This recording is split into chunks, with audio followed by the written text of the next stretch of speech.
Horas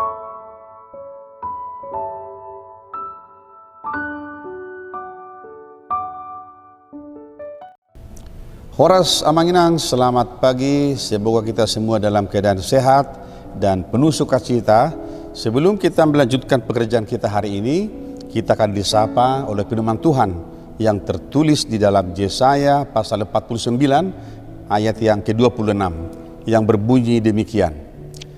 Aku akan memaksa orang-orang yang menindas engkau memakan dagingnya sendiri, dan mereka akan mabuk minum darahnya sendiri, seperti orang mabuk minum anggur baru, supaya seluruh umat manusia mengetahui bahwa aku Tuhan adalah juru selamatmu dan penebusmu yang maha kuat, Allah Yakub.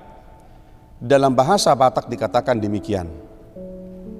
Jalahalak na mga rupaho, lehonokku mangato sibuk na sadiri, jalainumun na mudar na sadiri maradu mabuk songon sian tua napang, jala botoni nasa sibuk ma, ahu do Jehovah silehot tua, jala si peluaho, nasun hinagugu, manupak Jakob. Demikian firman Tuhan. Saudaraku yang dikasihi Tuhan, kita mengetahui bahwa bangsa Allah, umat Israel jatuh bangun di dalam iman mereka. Ada kalanya mereka harus diizinkan Tuhan diperbudak oleh bangsa lain karena dosa mereka. Tetapi kemudian Allah menunjukkan bahwa sisi keberadaan Allah ada dua. Pertama, Allah adalah Allah yang tidak pernah toleran dengan dosa manusia dan dia menghukum umatnya. Tetapi di sisi yang lain, Tuhan adalah penyayang yang penuh rahmat dan kasih mengasihi umatnya. Saudaraku, dalam Yesaya pasal 49 ini, kita mengetahui konteks kehidupan mereka dalam pembuangan. Mari bisa melihat bahwa orang yang berada dalam pembuangan itu adalah berada di dalam penderitaan yang luar biasa. Dan tidak ada satu kekuatan apapun yang bisa membebaskan mereka dari sana. Tetapi Allah dari sisi kebaikannya, dari sisi kasihnya yang luar biasa, dia berkata kepada umatnya yang mengalami penindasan itu, ada waktu di mana Allah akan membawa mereka pulang. Dan Tuhan akan membuka suatu kehidupan yang baru, menebus umatnya dari perbudakan itu, dan membawa mereka kembali ke tanah mereka di Yerusalem. Allah berkata kepada umatnya, aku akan memaksa orang-orang yang menindas engkau memakan dagingnya sendiri. Saudaraku, mari lihat, Tuhan yang berdaulat itu, Allah yang punya kuasa itu, punya hak untuk mengubah kehidupan manusia dari penderitaan kepada kehidupan yang lebih menggembirakan.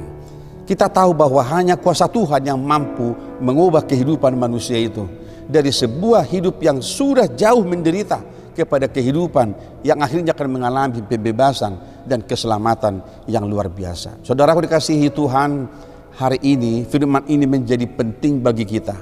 Ketika kita mengimani dalam kehidupan kita betapa Tuhan itu yang luar biasa, yang mengatakan kepada kita sehebat apapun pergumulan kita dan seberapa besar pun musuh kita yang menindas kehidupan kita di tengah-tengah dunia ini, tapi firman Tuhan pastikan kepada kita, Tuhan pada waktunya akan membawa manusia kembali kepada kehidupan yang lebih baik. Saudaraku, ada kalanya sepertinya Tuhan mengizinkan bangsa lain menindas bangsanya, tetapi pada suatu ketika Allah yang penuh keadilan itu juga akan menghukum bangsa yang menindas umatnya itu.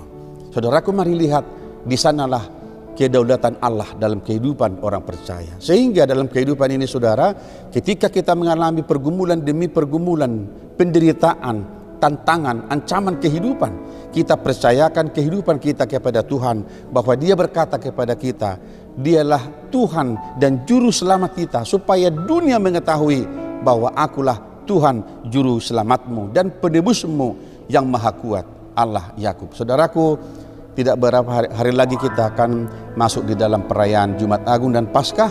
Di sana kita akan melihat bagaimana Tuhan yang luar biasa membawa kita, menebus kita dari kuasa dosa dan kematian itu, memulihkan kehidupan kita menjadi kehidupan yang baik di hadapan Allah kematian Kristus mendamaikan kita dengan Allah Bapa di surga. Kiranya ini akan menyemangati kita, memberi kita kekuatan dan sukacita dalam kehidupan ini. Sebab Tuhan yang kita percaya itu adalah Allah yang luar biasa, yang dahsyat, yang berdaulat, mengubah kehidupan kita ke arah yang lebih baik. Tuhan memberkati kita hari ini dalam setiap pekerjaan kita. Dan di masa pandemi ini kita masih terus menjaga kesehatan kita dengan memakai masker, mencuci tangan, dan menjauhi kerumunan. Tuhan memberkati kita semuanya. Amin. Kita berdoa. Terima kasih Tuhan, Engkaulah Allah Juru Selamat kami yang luar biasa, yang berdaulat di dalam kehidupan kami. Hanya kuasa-Mu lah yang mampu memimpin dan mengubah kehidupan kami untuk menjadi lebih baik.